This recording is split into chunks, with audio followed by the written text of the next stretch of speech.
Have you ever said yes while every part of you was whispering or maybe shouting no? Yeah, me too. Hi, I'm Dr. Stan Steindl, and welcome to Compassion in a T-shirt. Today we're talking about something that might just change the way you relate to yourself and others. Setting compassionate boundaries. When we think about compassion, we often think about kindness, warmth, and giving. But compassion isn't just about being endlessly available to others. Sometimes compassion means drawing a clear line, not a wall, not a weapon, but a boundary, a gentle guide that protects both ourselves and our relationships. In compassion-focused therapy, we talk about the three flows of compassion: giving compassion to others, receiving compassion from others, and, crucially, compassion for ourselves. Setting boundaries sits right at the intersection of these flows. It's an act of courage and care for everyone involved. But setting boundaries isn't easy. Many of us fear that if we say no, we'll hurt someone, or they'll leave, or they'll think we're selfish. Others might fear that setting a boundary is unkind or even aggressive. These fears are understandable. In fact, Paul Gilbert and others have shown how our evolutionary wiring makes us deeply sensitive to social rejection and disconnection. I had a great conversation with Paul, which you can find at the link on your screen. And Brené Brown, in her research on vulnerability and wholeheartedness, highlights that compassionate people are often the most boundaried people. She says, daring to set boundaries is about having the courage to love ourselves even when we risk disappointing others. I've included a link to an interview Brené Brown gave about boundaries in the description, in which her perspective is so clear and well stated. The truth is, a life without boundaries doesn't create deeper connection. It creates resentment, burnout, and disconnection from ourselves. And here's the really important part. Boundaries are not about controlling other people. They're about setting clear intentions and commitments for ourselves. Boundaries are about working out what is okay for us and what isn't. They're about deciding, if this happens, this is how I will take care of myself. We can't control whether others respect our boundaries. What we can control is how we honour them for ourselves.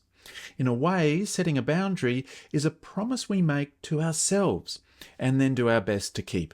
This idea also echoes the work of Nidra Glover-Tawwab, therapist and author of Set Boundaries, Find Peace. She emphasizes that healthy relationships have clear boundaries. A link to her book is in the description. Compassionate boundaries are not aggressive or punitive. They're clear, firm, and kind. They come from a place of wisdom, recognizing our needs, our limits, and the value of nurturing healthy relationships. Compassionate boundaries sound like, I'm not able to take that on right now, or I need some time to myself this weekend, or even, if that behavior continues, I will need to step away. Notice, it's not you must or you have to. It's here's what I will do to care for myself. Kristin Neff also reminds us that self-compassion involves protecting ourselves. She speaks of fierce self-compassion, where we draw upon our inner strength to stand firm when needed. I interviewed Kristin some months ago, in which she talked about tender and fierce self-compassion. You can see it at the link on your screen. A simple framework that might help you remember how to set compassionate boundaries is care. First, connect with compassion. Before setting a boundary, pause and connect with your compassionate mind. Imagine your compassionate self at your side, helping you stay wise, kind, and strong.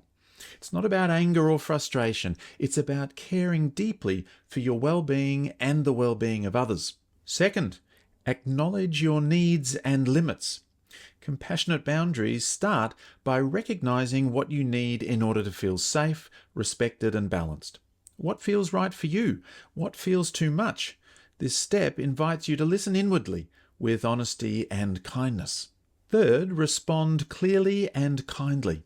When you set a boundary, communicate it as clearly and kindly as possible. You don't have to over-explain, apologize, or justify. A simple, warm, "I won't be able to do that," or "I need to step away if this continues," is enough. Remember, clarity is kindness. And fourth, engage with endurance. Setting the boundary is just the beginning. Holding it requires endurance. There might be discomfort, wobbliness, or even pushback from others. This is where fierce compassion comes in, offering yourself encouragement, standing firm, and accepting that it's okay to feel uneasy while honouring your boundary. Setting compassionate boundaries is a practice, not a perfect performance.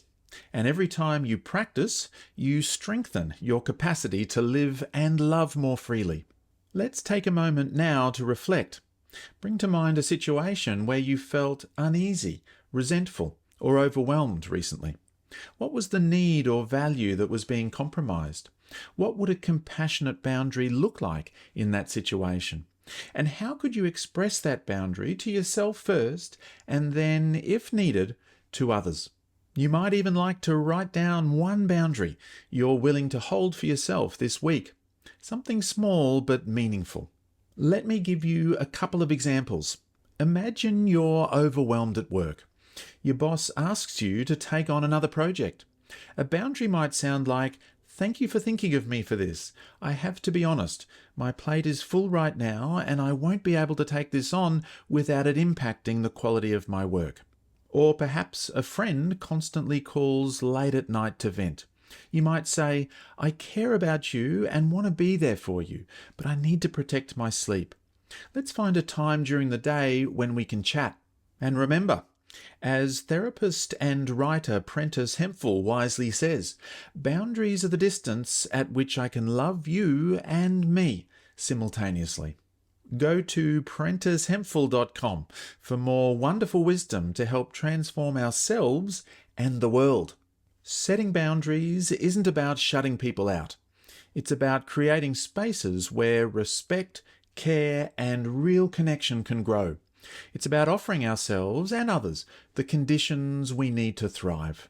And when we set compassionate boundaries, when we hold them for ourselves with courage and kindness, we send a powerful message both to ourselves and others. I matter. You matter. Our relationship matters. So here's an invitation for you. What's one small boundary you could set this week, just for you? Maybe a commitment to rest. Maybe saying no to something that drains you. Maybe just pausing to check in with yourself before you say yes. Even the smallest boundary can be an enormous act of compassion. If you found this video helpful, please take a moment to like, subscribe, and maybe even share it with someone who could use a little encouragement around setting boundaries. It really helps us keep building this community of compassion. Thank you for joining me here today. Take good care of yourself and your relationships, and I'll see you next time.